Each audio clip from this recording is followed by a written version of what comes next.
There's Sarah Ferguson.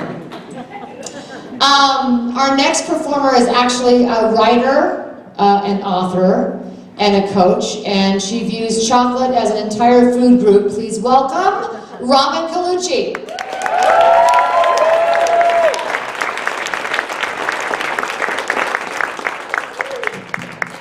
Hey, good evening.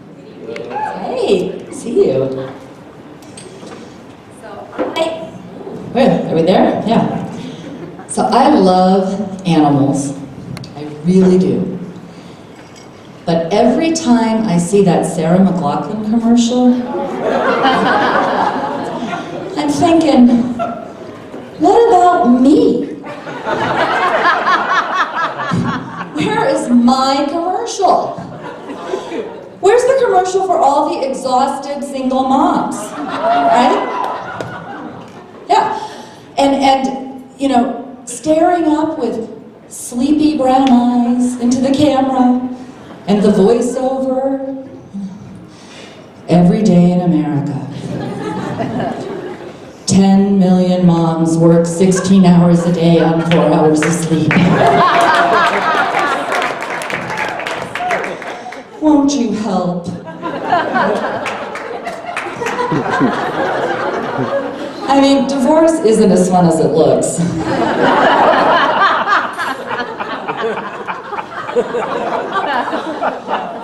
Yeah, it's really not.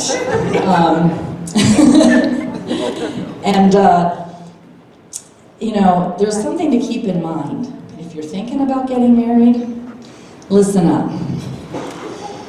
Because once you have kids with someone, there is no such thing as divorce.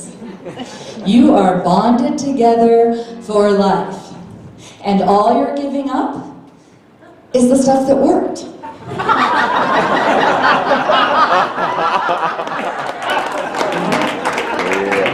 Sex, shared expenses, free labor. My ex lost all of that when we split.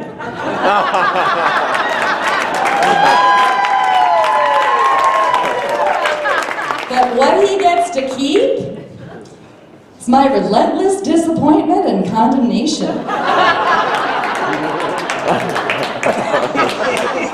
You know, and you try to leave the kids out of it, but sometimes things just leak out, you know, so it's like, hey, tonight we're having pork chops.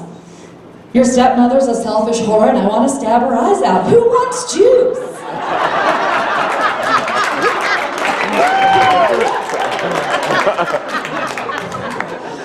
But look, everything he thinks about me is absolutely right. I am demanding. I set impossible standards for myself and everyone around me. You know, I'm a really fun date. But, you know, I don't like dating anyway. I avoid it. You know, as a result of that, though, I've learned something about myself, that my weight is a direct reflection of how much sex I'm having. I've gained 50 pounds since my divorce. And I stopped having sex when I realized that sex isn't a need, it's a want. And I know it's not a need because my grandma's still alive.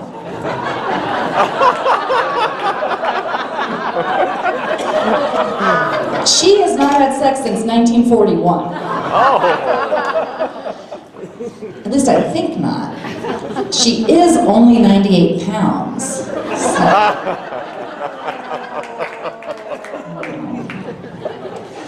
But you know,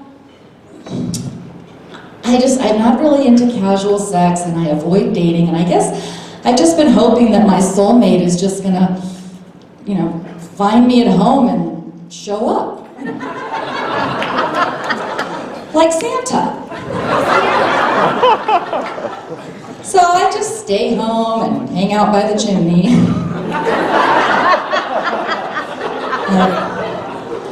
I have one proactive idea. I call it the field of dreams approach. You know, if I wax it, he will come.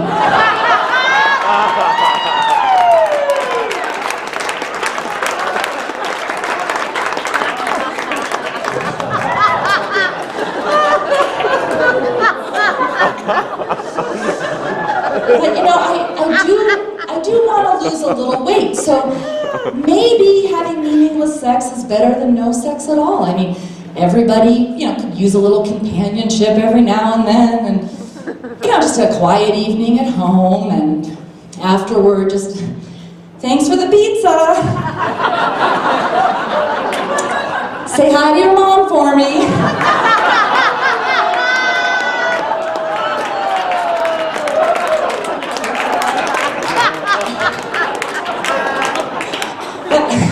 I do have a dog, and I love my dog.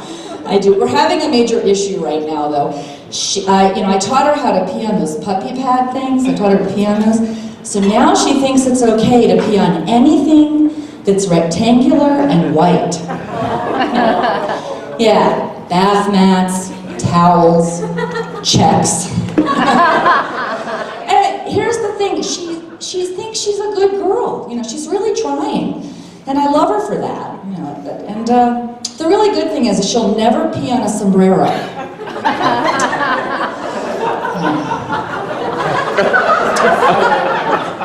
We had 2 betta fish. One died.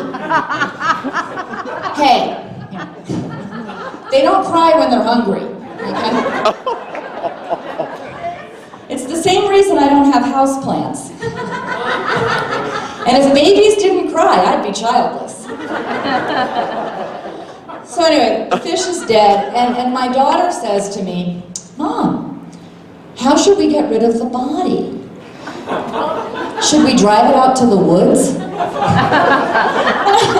like, what do you think this is, Goodfellas? Do you want to roll them up in the rug first?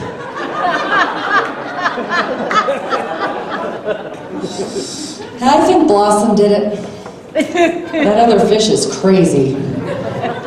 And let's face it, it's easier than a divorce. Thank you.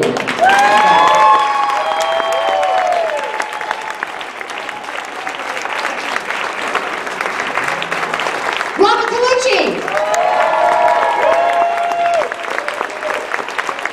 All right, that is all of the performers we have tonight. I hope you guys have had an awesome time.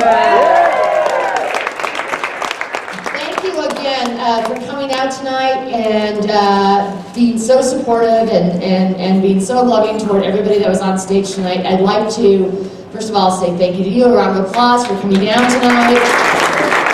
And I would like to acknowledge the performers just one more time. I'm going to ask them to come back up here, please. Welcome back to the stage, Alan Serafian, Raymond McMillan, Al Child, Anita Martin, Sarah Fredrickson, Joanna Lawrence, Pat Brewer, Robin Colucci, me. Thank you so much tonight.